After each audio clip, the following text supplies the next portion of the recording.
अस्सलाम वालेकुम वरहमतुल्लाहि वबरकातुहू। आज जो मैं कहानी सुनाने जा रहा हूँ वो एक सबक अमेज़ कहानी है जिसका हमें इस दुनिया में भी और आखिरत दोनों में फ़ायदा होगा।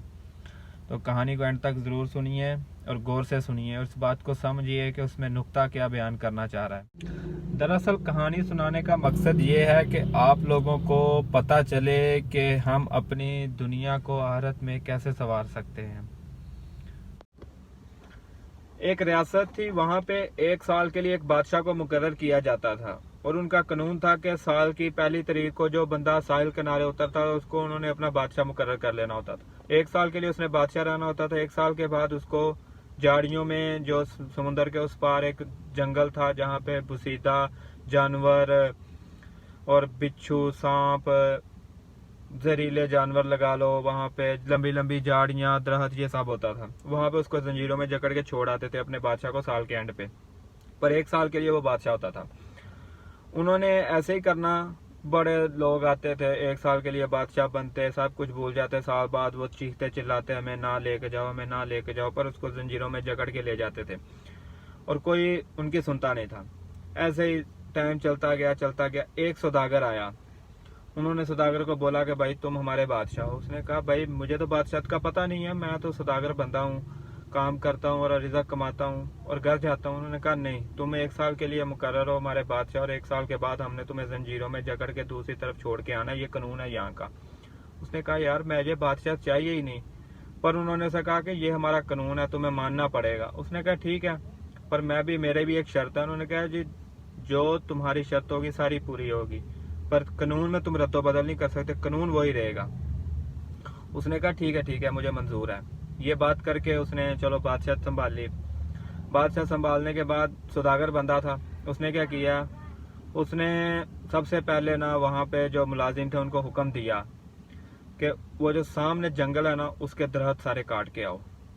उन्होंने कहा, बादशाह था उसका हुक्म मानना था, वो जैसे जैसा कहता गया उन्होंने करना था। उन्होंने सारे जो है ना दरख्त काट दी। फिर उसने कहा कि वहाँ पे जो सांप, बिच्छू, न्योले, जो भी मतलब बुसीदा या जहरीले जानवर, सबका खात्मा कर दो। उसके हुक्म के मुताबिक उन्होंने जितने भी जानवर थे सबको मार दिया। फिर बादशाह ने हुक्म दिया वहाँ एक महल तैयार करवाओ। उन्होंने वहाँ पे खूबसूरत महल तैयार करवाया। फिर उसने कहा वहाँ पे फूल बगीचे, वहाँ की बदबू खत्म करो, फूल बगीचे ये वो सारा कुछ लगाओ वहाँ पे। उन्होंने लगाया, बहुत ही प्यारा उन्होंने महल तैयार किया। हर चीज उन्होंने एक जगह, इससे जो जहाँ पे वरारत हो उससे बेहतर उसने जगह वहाँ पे तैयार करवा ली। उतनी देर में साल खत्म हो गया, उसको जंजीरों में जकड़ने के लिए लेके आए। उसने कहा यार मुझे जंजीरों में ना जकड़ो, मैं वैसे ही वहां जाने को तैयार हूँ, मैंने इस जगह से खूबसूरत उस जगह को बना दिया है। तो अभी उसकी बात समझने लायक है। अगर बाकी जो बादशाह थे वो आते थे एक साल के लिए यशी करते, बाकी जिंदगी अपनी खराब कर लेते, मतलब मर जाते वहां पे जाके जंगल में, पर उसने आगे का सोचा, आगे की फिक्र की। इसी तरह हम इस दुनिया में रह के आगे की फिक्र करनी चाहिए। हमें अपनी आखिरत ऐसी संवारनी चाहिए। ये तो आर्जी जिंदगी है, ये खत्म हो जानी है। जो आगे जिंदगी है वो मुस्तकिल है, हमें वो बेहतर करनी चाहिए। इसी तरह ये इस कहानी में भी हमें यही सबक है कि हम यहाँ पे अपनी एक साल की जिंदगी को जो है ना, एक साल की जिंदगी को अपनी अब्दी जिंदगी समझ रहे हैं, बल्कि वो अब्दी जिंदगी नहीं है, वो तो खत्म होने वाली जिंदगी है।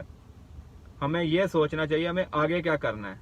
उम्मीद है आपको मेरी कहानी अच्छी लगी होगी, आपको इस कहानी से अच्छा सबक दिया मैंने। इसी तरह आप भी कोशिश करें, अपनी आखिरत को संवारें इस दुनिया में रह के। ये समझ ले एक साल का ही टाइम है। वो जैसे किसी ने पूछा ना कि जिंदगी कितनी है, उसने कहा अजान से लेकर नमाज तक जो है ना वो जिंदगी है।